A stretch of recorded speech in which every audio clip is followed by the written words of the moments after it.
these property managers, they're middlemen, they're like the enemy. There's no need to have a property manager. I really think the industry could go extinct. I mean, with AI and everything like that. So I don't want to be in a dying trend. I've learned through life with trial and error. A lot of our suffering was the result of bad decisions. I like to call my style self-service management, where I partner with the tenant and I look at myself more as a coach. I only charge a $500 move-in fee and everybody's paying it. So it's like paying it forward. So the last tenant, whatever. When they move out, I say, hey, would you like the opportunity to earn $500? If you complete this, I give them a checklist of how to clean it thoroughly and I detail everything. And then I even give them a separate link that they could share with a professional cleaner. Then I say, you need to give us a rating on BBB. And then all of a sudden, they're like, wow, really? Okay, yeah, we're definitely going to clean it. You're investing in the experience of what the tenants feel like when they live in your property, right? Because sometimes I think people put themselves on one side of the fence. It's the landlord versus the tenant. And when you have that kind of dynamic, the tenant assumes when they hear from the landlord, it's a bad thing. I would just like to challenge all the people that have property managers, hey, get more involved and see what they do and realize how little effort they put into your rental, and think of undercover boss. How many times did the boss go get implanted into the business and was really shocked and surprised at how sloppy people can be and how they cut corners when there's no incentive. Welcome to the Hybrid Real Estate Professional Podcast, where we dive deep into the intersection of career, family, and finances. Learn the mindsets, tips, and strategies to help you on your personal journey to build a life of abundance and purpose for you and your family. Now here's your host, Ameen. Welcome back to another episode of the Hybrid Real Estate Professional Podcast. Today, I'm joined by Renee Gonzalez, aka the Forever Landlord. Renee and I came into each other's orbit through Twitter, where we both post and engage with each other's content regularly. He caught my attention with his service-first attitude, his grit and determination, and his investing philosophy that landlords can, in fact, learn to self-manage their properties if they just learn certain key skills. Renee runs a YouTube channel and a school community dedicated to teaching people how to become DIY landlords. It's not just fluff either. There's tons of tactical information, how-tos, and resources that are useful for landlords at any stage in their investing journey. He also has an incredible backstory, starting from humble beginnings before serving in the military and self-managing properties in the US all the way from Iraq. This is a great episode and an inspiring story. Hope you enjoy. All right, welcome back to another episode of the Hybrid Real Estate Professional Podcast. Today, I'm joined by my friend Renee Gonzalez.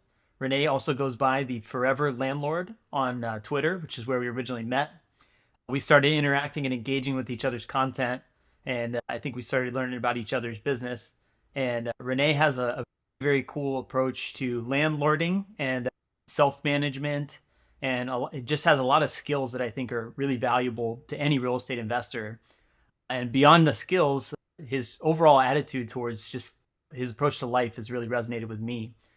So I wanted to have him on the show and share his story with the audience here.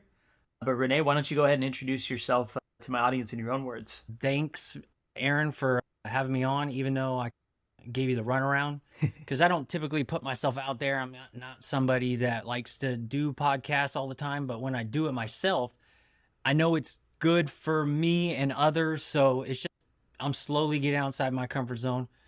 But I'm just a regular person. I grew up in, with a single mom, going to bed hungry, poor. And my mom was a waitress, multiple waitress jobs. She worked bartending and she tried to be a massage therapist. And just me and my brother were raised by babysitters, always in rundown trailer parks. I hated trailers. I always wanted to live in a house. I was infatuated with homes and everything. And growing up, I just hated it. I was ashamed of being poor. So when I finally went into the military and started making something of myself, I realized my mom, no fault to her, she did the best she could, but she had a low financial IQ, and a lot of our suffering was the result of bad decisions and stuff like that.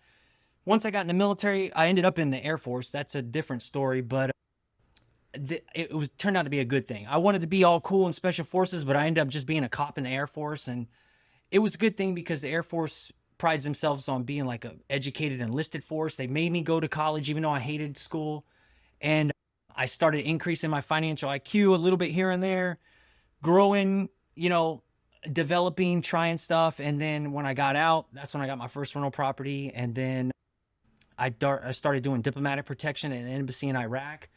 Then I got three more. I took a break, came home, had some kids with my wife. I built an in-law suite in the backyard. And that was like adding another door, a big endeavor, learning lesson. And where I sit now is I have 4 properties, 5 doors. And over my journey, I'm very different. I try to actually pay down the debt. I'm actually taking the extra cash flow I have and constantly just pouring it into the lowest balance, trying to get that snowball kind of effect. And once I pay off one, it gives me more momentum to get the next one. When I get really close, I use the HELOC to knock them out, and then I roll the ownership over into my holding company. And all along the way, I try to invest in mutual funds, stocks, crypto. I even bought like a half an acre of teak trees lumber in the country of Panama. And I'm testing out all these other ventures. And the main thing that was solid, cash flow, just constant, just going always, was the rental properties. So then at some point, I decided to go all in with rental properties and commit to doing this forever. That's my mantra for Delta, forever difference. When something's really important and you commit to it forever, like your wife, your health, business venture, you just figure it out. So that's where I'm at and how I got here. Such a cool background, man. And there's so many layers to peel back. Let's start with, so thank you very much for sharing about, obviously, your upbringing, humble beginnings, and you overcame a lot of hurdles to get to the point where you're at now. One of which you mentioned a couple of times, which is financial IQ. How did you retool your own mindset towards money after coming from an environment where, like you said, you felt like in your family growing up, money wasn't exactly thought of as an investment, talked about at the dinner table and stuff like that. So like, where did you see the turning point to where you started thinking more along the long-term perspective when it comes to money and investing? I think I had a lot of bad influences with kids and other neighbors and drunk neighbors and fights and stealing and just bad river rat, trailer trash type of kids. So all of our conversations were like, stop doing this. You're going to break the law. You're going to go to social services. You're going to go to jail. And this person went to jail and somebody's doing drugs and who got arrested. And my mom's always trying to control us and spank us. And she can't because we're 2 boys. And she's at some point we just got out of hand and she couldn't control us. But I did get a girlfriend towards the end of high school. And she came from a rich area. And she had a mom and a dad that were very successful. They talked about college. They talked about, hey, do something for your future and all. That was the first time I ever thought about, whoa, wait a second, you can try to be productive in life. Because all the kids I was around was like, man, I need a quick win. I need to get some cash. I'm going to fight this person or do something dumb, break into something, rob. I don't know. It was really bad. A lot of my friends ended up going into jail and like, they're just not good. But I escaped to the military with a few other guys, and that started my journey when I got into the Air Force. And they're like, hey, you need to invest for your future. You want to do the post 9/11 GI Bill and get college and get a degree? I'm like, no, I don't want that. They were going to take money out of my check to give me this GI Bill. But I forfeited that one. But fortunately, they came up with the post 9/11 GI Bill, and everybody got that. So I did end up going to college. I ended up getting 2 master's degrees, and I struggled in school, and I can't read very good, but I listen to Audible and stuff, and my preference is like auditorial learning. So once I learned that out, and I just have to try harder at stuff, it took hours writing books and posts and everything, and I just had to try a lot harder and have grit to succeed, and then I was able to do stuff. And all along that journey, just educating myself, finding obstacles and overcoming it, finding a workaround and stuff like that, and being around other people. It was just a very slow evolution. I feel like God helped me out a little bit because I really felt like my life could have took a turn really bad. I don't think I was supposed to be like successful, but I am rough around the edges. I don't speak very eloquently or beautifully, or like people don't think that I'm smart. But I think mistakes are good, and I've learned through life with trial and error. I just keep trying and fail, and then eventually I figure out something, and that's just how I've navigated life. I think you're smart, but no, Thank I you. love not only the determination, but just the hard work that you put in, getting multiple master's degrees, being in the military sounds like a pretty, like you said, the Air Force is a pretty esteemed branch of the military as well. And like you said, thought of as a more educated and, I don't know, driven type branch. But the service, so how long were you in the Air Force? I was in 6 years active duty, and I did 4 deployments to the Middle East. Yeah, because you mentioned a couple times in your introduction that you even started investing while you were in the military, and you started managing properties while you were in Iraq. Can you tell us a little bit about how did you even layer those on while you were deployed? And then how did you start the process of self-management from so far away? So when I first got out, my initial plan was to be a personal trainer and then get my master's degree living at home as civilian. But I found out about diplomatic protection, like it's security contract work. So I decided to go overseas. Then I had a property manager initially, and he was like managing stuff and charging me invoices, and I never felt like I was getting enough of value for what he was doing. So I'm now out of the military, and I'm working in Iraq, specifically in Baghdad, and the internet's kind of crappy over there, and like I really felt like I had to have a property manager, and he made it seem like I needed him. And every once in a while I would ask him questions like, hey, can I just practice? Let me see if I can take over one, because he was kind of like a friend. He's a builder, a real estate investor. He also had a property management business and stuff. But he's like, no, he's like, you take them all, or I'll do it. And I'm like, fine. And then at some point I took a break and I came home, and that's when I was like, all right, I'm going to do this because I wanted some extra cash flow. My wife and I were starting a family. I had a very low paying sales job, and I thought that was a way to get some extra residual income, going.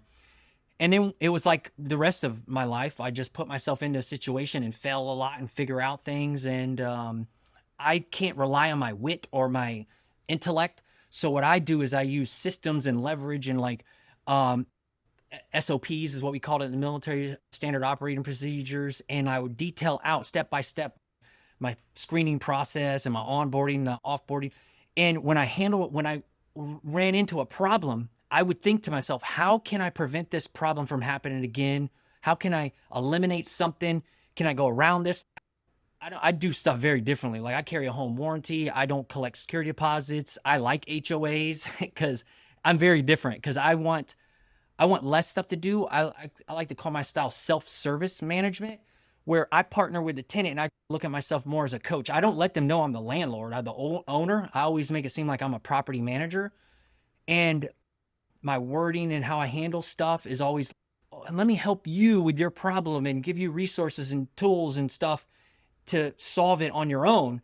And that's how I've always been. I had to do it initially because I was in Iraq and I wasn't readily available, and the internet would get cut off sometimes. That's why I carried the home warranty. That's my first line of defense. If I think about it as different eccentric circles going out, and I wanted to have the ability to turn off for like my business hours, my own personal life and stuff. So I had to have like redundancies and stuff. No, I love that. What did you call it? Self-service? Yeah, self-service. Yeah, no, I love that philosophy. The one thing I got to ask very quickly before we go into the rest of the philosophy, no security deposits. Tell me about that. Yeah, because that was one of those things that it's really messy. In Florida, it's not as bad as some other states, but you got to really safely handle their money. Like, it is not your money when you collect it. So it needs to be put into a separate account. And if it's going to accrue interest, you got to track that and give it back to them. Or you got to let them know where it's held. And then whenever they move out and you're going to deduct something from it, you got to jump through all these hoops, and it's a timely manner, and you got to quickly document everything and, give it back to the disposition of deposit. And you had to, sometimes I'd get in a situation where it's like, all right, do I try to get their permission? Hey, are you okay with this? And then I deduct it and then give them what's left. Then I got my lawyer. My lawyer's like, no, just send them the letter and what's their portion right away. And if they cash it, then you're good. And I'm like, man, this is so messy. This is so stupid. I didn't like it because it was like forcing compliance and threatening like fear of deductions. I wanted to go about it a different way, which was easier for me. And it turned out to be better for the tenant, because now I incentivize them. I say, hey, I only charge a $500 move-in fee and everybody's paying it. So it's like paying it forward. So the last tenant, whatever. When they move out, I say, hey, would you like the opportunity to earn $500? If you complete this, and I have a whole template of how they can get this, I give them a checklist of how to clean it thoroughly, and I detail everything. And then I even give them a separate link that they could share with a professional cleaner. Hey, because I'm explaining how to do everything for the tenant. But I say, hey, if you want to outsource it, which I'm trying to encourage that, here's a nice little link that says exactly what you need from your cleaner. So you can send this to them and say, hey, this is what the landlord wants. Then I say, you need to give us a rating on BBB and some other stuff. I got it in my Evernote. And then all of a sudden, they're like, wow, really? Okay, yeah, we're definitely going to clean it. And now they're really excited. And they don't always clean it to the standard I want. But in those cases, I say, hey, I can tell you did a really good job. I want to thank you that. I really appreciate it because the turnover is a difficult challenge for me. And as a token appreciation, I'm going to give you like 250 because it's half of it, but at least it's something. And I thank you again for giving us a review and all this stuff. And they're so happy. And I prefer to do less, and I prefer to overserve and deliver. And I'm willing to give 500 if somebody really does a good job, but most of the time they don't. I feel like their cleaning standard is not good enough. That's why I created the self-service management YouTube channel, which is unbranded, 4K video, straight to the point. And I went to a rental and I filmed myself scrubbing the baseboards. I wanted to show them the amount of effort and how to do the job properly, because my goal in the future is every line item that I'm telling the tenant to do, I want to have a video say, hey, this is how you do it. At least its best effort as I could, because I'm not an expert at this stuff. I'm just trying. Yeah, no, and one thing I'll compliment you on for sure, that hopefully everyone goes and checks out your various channels, your community, and all that. Not only can you talk about this, but you also demonstrate it with your own hands and with real application. And anyone can talk about their philosophies, but when you actually talk about doing the work and showing how to do the work, that's a whole new level of education. But one thing I really like about what you're saying is that you're investing in the experience of what the tenants feel like when they live in your property, right? Because sometimes I think people put themselves on one side of the fence. It's the landlord versus the tenant. And when you have that kind of dynamic, the tenant assumes when they hear from the landlord, it's a bad thing. And it sounds like in your case, you're creating a culture where they understand that you're on the same team, right? You're both invested in different ways in this place that they call home. And you're there to try and, like you said, almost coach them into how can you inhabit this responsibly in a way that is going to work for both of us. That's a really unique and cool way of thinking about it. And so that system makes a lot of sense to me. The big variable here is the tenant screening, right? So the right type of tenant will thrive in that environment where you have that kind of communication and relationship. But there are a lot of people that might take advantage of that. So what do you do to try and make sure that you're getting a high quality tenant, knowing good and well that discrimination laws and there's a lot of regulations around what you can and can't do when you're screening tenants? So can you tell us a little bit more about your process? Yeah, so what I do is the plain vanilla business advantage. I carry myself like a very legitimate business.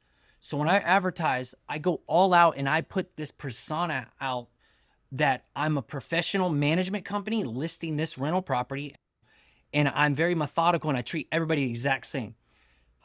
I use property management software, Appfolio. I've had it for 10 years and they're really good with their screening, background check, and automatic income verification. So I can lean on their infrastructure.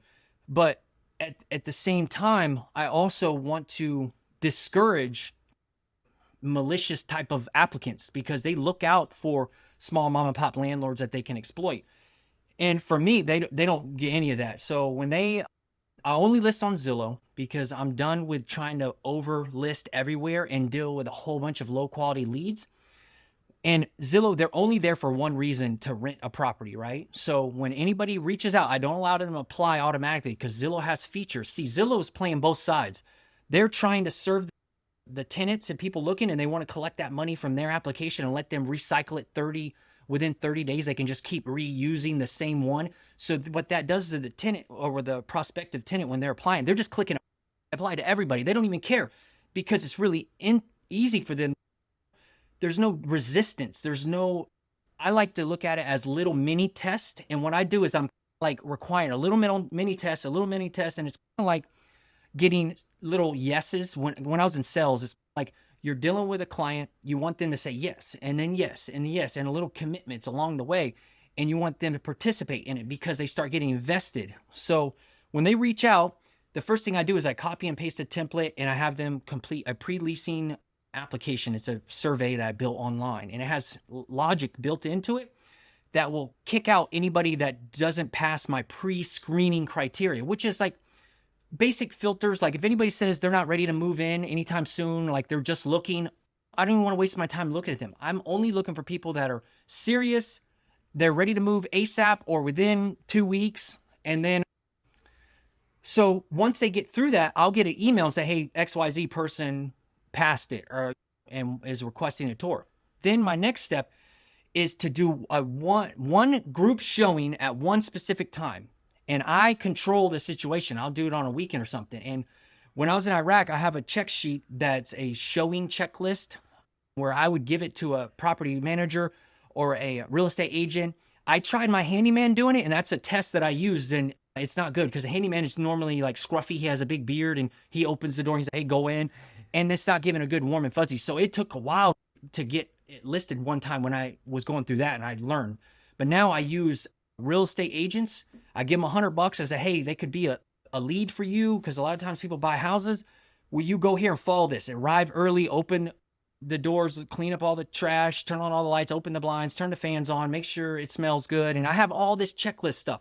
Ask questions. I have them have a sign-in sheet because when I get there, I want them to sign in. I want them to take some kind of action. All along the way, I have them, and I make them confirm. So I'll send them, let's say they're there and they want to apply. I say, send me an email and say you would like to apply, because I'm constantly, hey, take a step. You want this, get a little bit closer. And then I have them apply. So that's just a all over the place. I could be more methodical if I had all my notes in front of me, but that's a gist of kind of how I handle avoiding. Let's say somebody asks me about Section 8. In the very beginning, if they didn't get through my pre-leasing app, I won't talk to them. I won't answer them. But let's say they went through that and then they have a question. I send them to my leasing FAQs, which has a poster, the fair housing poster on there, which is shows me more legitimate, and it shows that equal opportunity. I'm not discriminating on anybody, but you can click the question about fair housing, and I let them go find their own answer because I'm not telling them anything. I don't tell them, no, we don't accept Section 8. They go find it. They click the FAQ. It opens up and it says, we do not disallow based on your participation in the voucher Section 8 program. If you feel that you meet our screening criteria, you're welcome to apply. And then I specify all my criteria, which is high. And they might get discouraged and say, you know what, I'm not going to apply. No, I love just the methodology behind all that. And when you say it with that many steps, it sounds like it's a ton of work. But none of the steps you talked about are difficult. Right? They're just these little incremental, like you said, I guess maybe milestones or checkpoints where it just shows that they're willing to put in a little bit of effort to at least get through an application process. And that is a great point, that if people just jump straight to asking questions, but you don't even know if they're interested or available to move, you could end up wasting a lot of time that way. But because you have these checklists and you have this very specific process, you have agents there to support you, you can have it all dialed in. I could see that working really well. Today's episode is brought to you by the Remote Real Estate Academy, the community I launched last year where I personally coach investors and empower them to buy rental properties anywhere in the United States. My business partner Nathan and I have a collective 15 years experience with over 20 cash flowing out-of-state rental properties.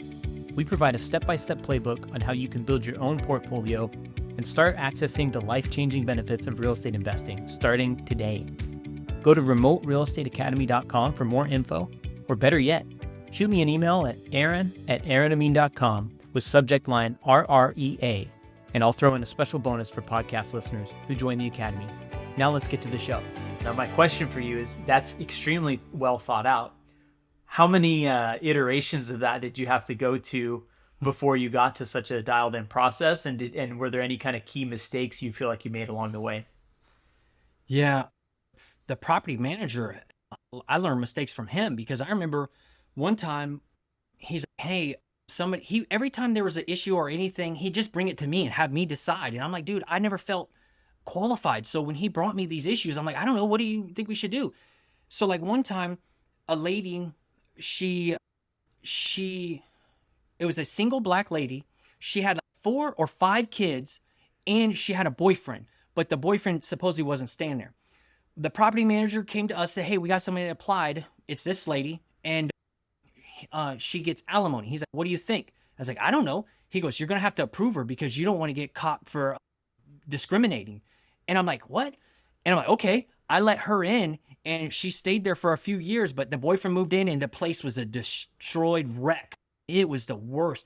And now that I learned after the fact, I could have easily prevented that with my occupancy limit, 2 occupants per bedroom. And I don't say words like husband, wife, spouse, kids. I say occupants. And I've learned over the like my experience diving into audiobooks. I'm always listening to anything landlord, real estate related. And I take notes in my Evernote, and I just keep stacking up new systems. And I take effort, even though it's inconvenient. I'll stop and I'll go put this note or this new little piece of information somewhere where I'm not going to miss it. I'll go into my steps and I'll put in between some notes I already had. Hey, address this. Go to the website and add a new FAQ. And I never let stuff slip by. Oh yeah, I'll get to that. I always have to make a action step to go put it somewhere where I won't forget. So that's what I've been doing over 10 years of self-managing, and now it's become really efficient. And I remember what it was like when I first started. I was reluctant, I was scared, I felt like I was dependent on these property managers. Now I feel like they're middleman property managers. They're like the enemy, especially for small mom and pop landlords. When you have just a few rental properties, there's no need to have a property manager. But sometimes people are like, oh no, I'm really busy, I'm a professional, and I'm on this and that. I was like, you can't get more disconnected than me being deployed in Iraq with really slow, crappy internet. They would just unplug the internet over there sometimes. And like, I'm on the other side of the world in backwards time zone, and I had all these handicaps, and I was able to do it. When you do missions and stuff, we don't have cell phones, so you can't be out on a mission with a cell phone, like just communicating with the tenant. So if I can overcome all that adversity, you can easily do it, especially if you're nearby in close proximity. So my goal is like, hey, I can take everything I've learned, put it into a school, YouTube, on X, and see if I can help. But it's hard getting information out there because there's so much noise. Everybody's trying to help, and some people's help is not as good as others. Like, I'll just say this one last thing. If you are on the forums and you're asking for advice, and you tell a little bit of your story, and somebody tells you, hey, do this or do that, you don't know who these people are, especially if you're on Reddit and they're hiding behind alien icon. You don't know if they're a mom and pop landlord, they're somebody that cuts corner. Do they even do their own self-management? So you got to really vet where you're getting the information from. So if anybody resonates with my hands-off style, committing to this forever, cash flow forever, I'm trying to make this really efficient and keep control, because I like the ABCs, the automate, balance, control of self-service management. As long as I have control, I'm not doing all the work, I can automate stuff, I keep work-life balance, and then it's better for me. So that's what I'm trying to do. No, I love it, man. And you do it really well. Again, like I said, we met on X and we were just engaging with each other's content. And then I joined your school community. You're part of my community too. And I want to talk a little bit about, so a couple of things. One, what's behind your community? But two, before we go there, you talked about a very good point. How do you vet people when we're meeting people on the internet? Oftentimes you don't even see their face, or maybe they're not even really putting themselves out there in a way where you can vet them properly. What do you do to filter through and try and understand better who you're listening to on the internet? And then how has that informed your approach to giving information out? And that's a good point, a good question.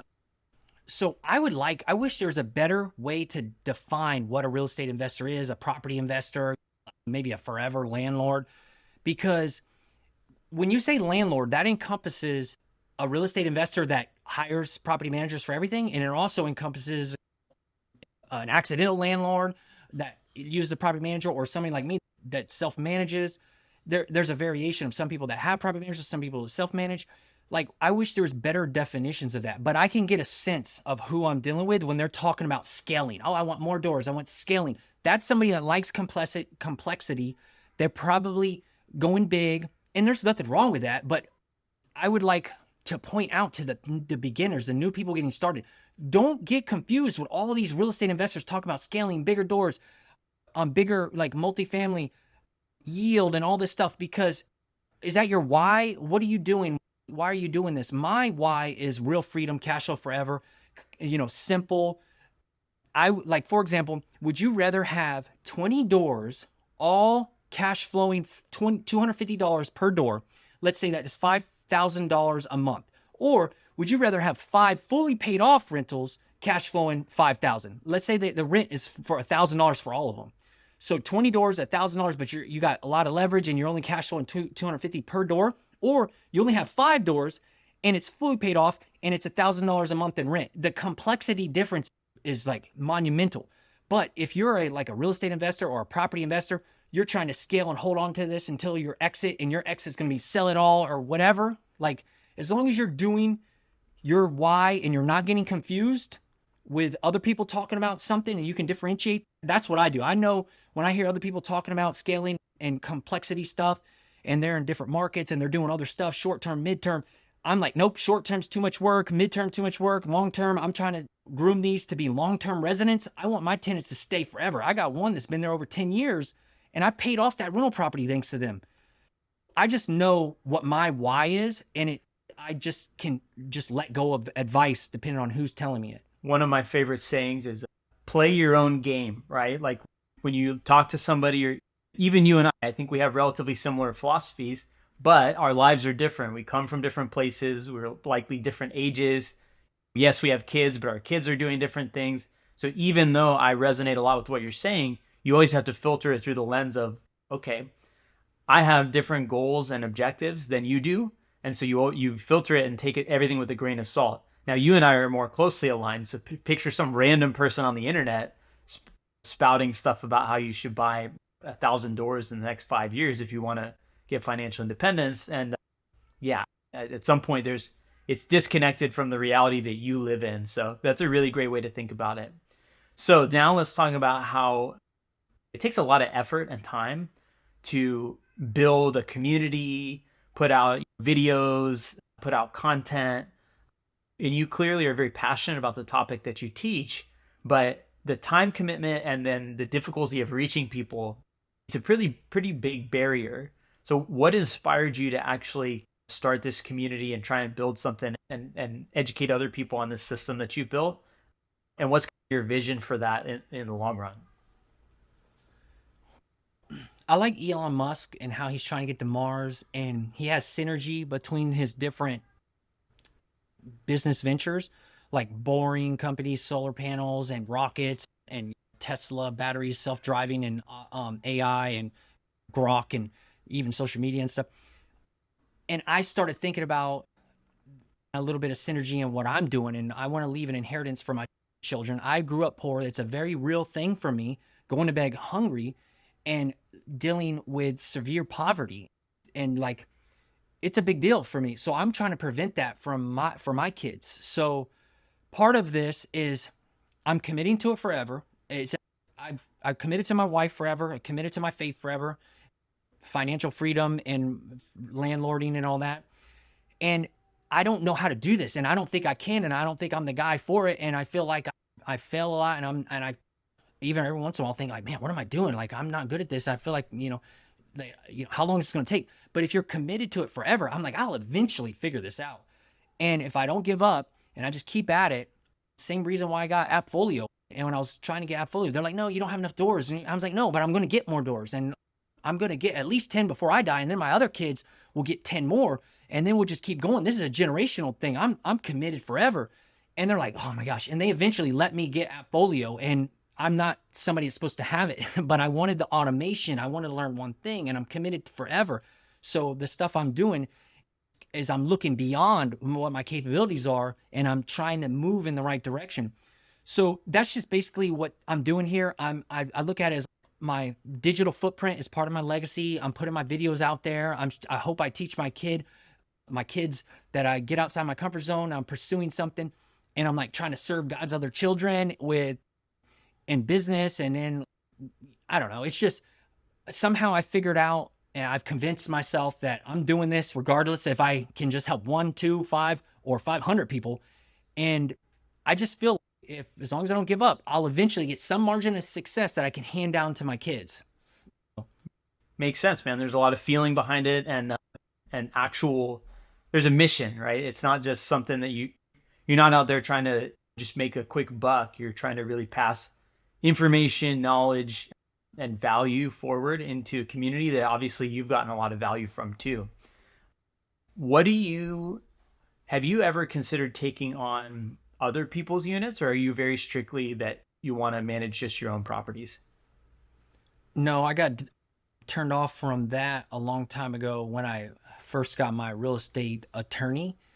And I was military police, and I know I'm very aware of what it's like to have a thankless job. And I think middlemen, property managers, it's a thankless job. Like, you need them, but at the same time, you don't like them. And they're always this go-between. And it's just, I don't like to be there. I want to be in a more advantageous position for what I'm doing and my effort and reaping the rewards of that. So I don't think there's much money in it. Honestly, I really think the industry could go extinct. I mean, with AI and everything like that. So I don't want to be in a dying trend industry, and one that kind of doesn't resonate with me, that I'm not proud of, that I don't like. When I was a cop in the military, I was proud of what I was doing. Even though nobody likes you, there's lots of sacrifices, you're getting deployed and everything. You're doing it for your country, and it's worth it to me. But property management, never thought it was worth it. Yeah, no, that's fair. Obviously, I have some pretty rough experiences with property managers. There's a couple I've had that I really like, and then I've had some pretty bad experiences, and I've ended up self-managing stuff even from 2,000 plus miles away. Not as well as you, I'll say. Your systems are a lot tighter than what I've used, but nonetheless, the idea is like, hey, it is pretty thankless. And even the ones that I like, there's definitely inefficiencies that I've noticed where there might not be doing something the way I would want to be doing it. So then it sometimes comes down to resources and a time standpoint. But when you do what you've done, which is you build systems that are very clear, and then you're continuing to learn. Like you said, you're listening to books and you're constantly taking notes, and you're thinking, how can I continue to tighten these systems up? What can I add? Not just for the sake of adding, but for the sake of improving the processes you already have.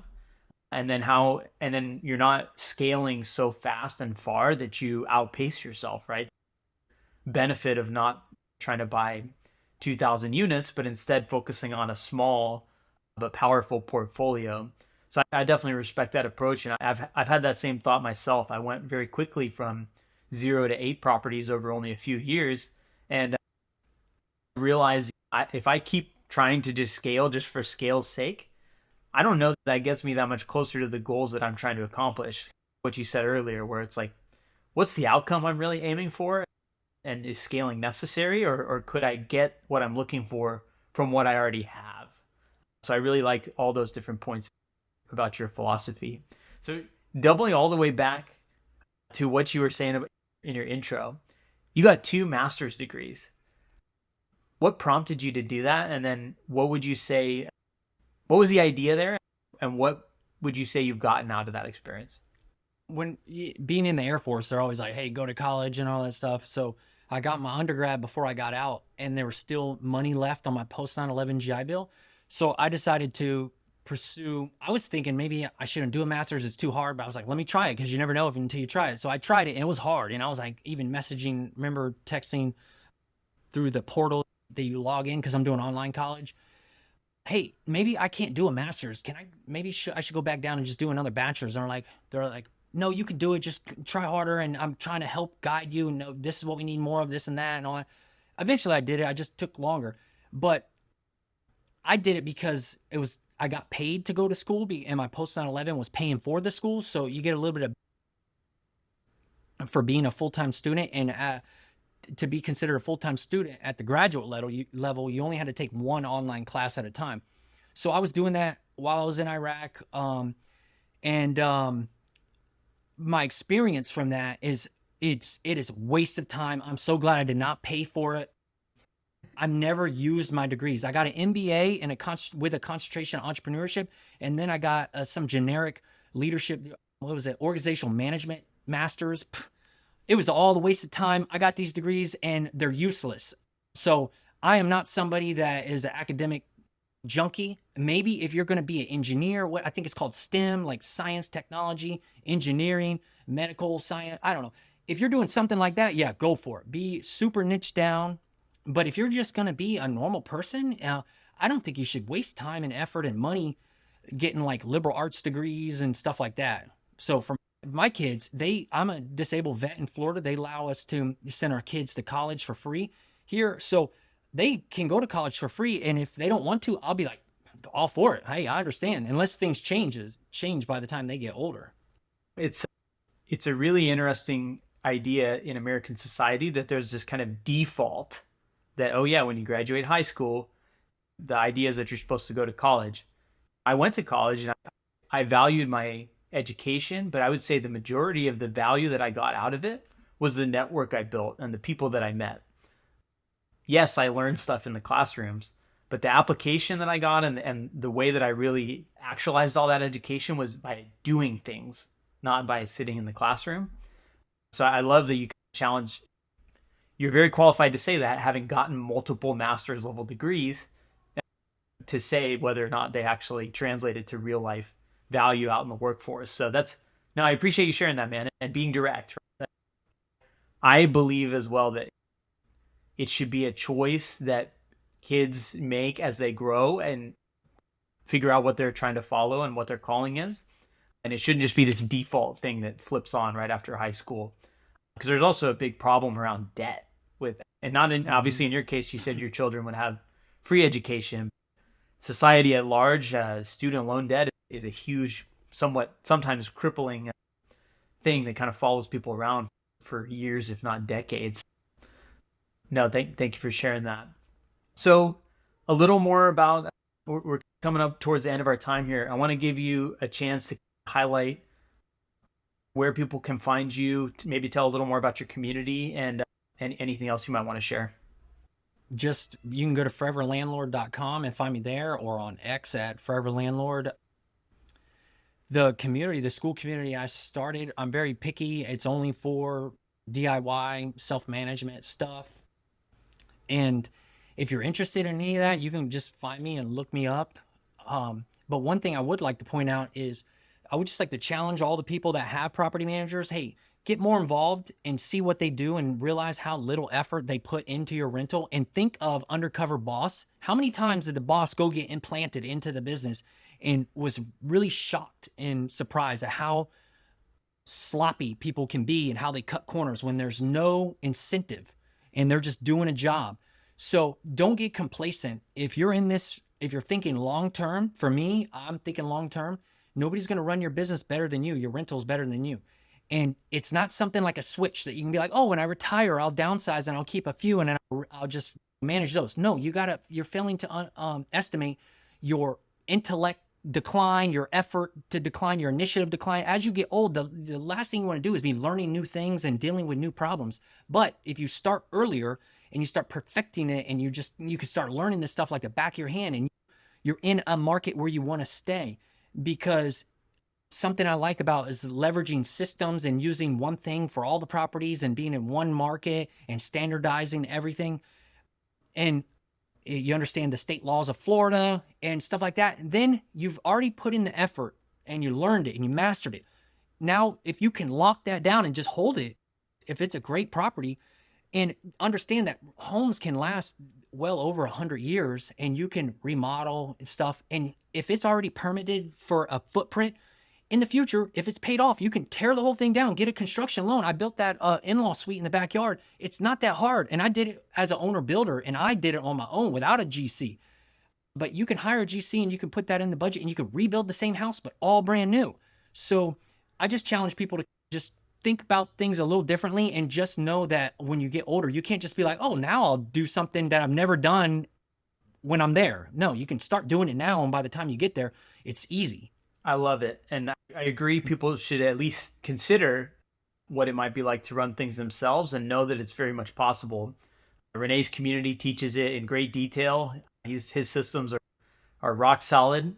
I want to say one other thing about property management, right, is most people, especially if you're a buy and hold investor and your goal is to hold it for decades, I don't know too many property management companies that have been in business with a high quality for decades. So it's a skill where even if you plan to have a manager for the first 10 years because you're really busy with your family and your kids, the skill of self-management and the ability to take over when you need to, that will serve you well no matter what. And I think any landlord would be well served to build the skill set regardless of whether they want to apply it right now. So Renee, thanks so much for coming on the show. I'll drop all the links in the show notes. I highly encourage people to check out your community. It is very affordable and just full of value. I know I'm a happy member myself, so hope to see some more of my listeners in there too. Thanks for joining. Thank you for making it to the end of today's episode. As you may know, podcasts are very difficult to grow organically. If you're getting value from today's episode, I'd deeply appreciate if you could take 30 seconds to leave my show a 5-star rating and review. This will go a long way to helping me reach more listeners just like you. Thank you so much in advance.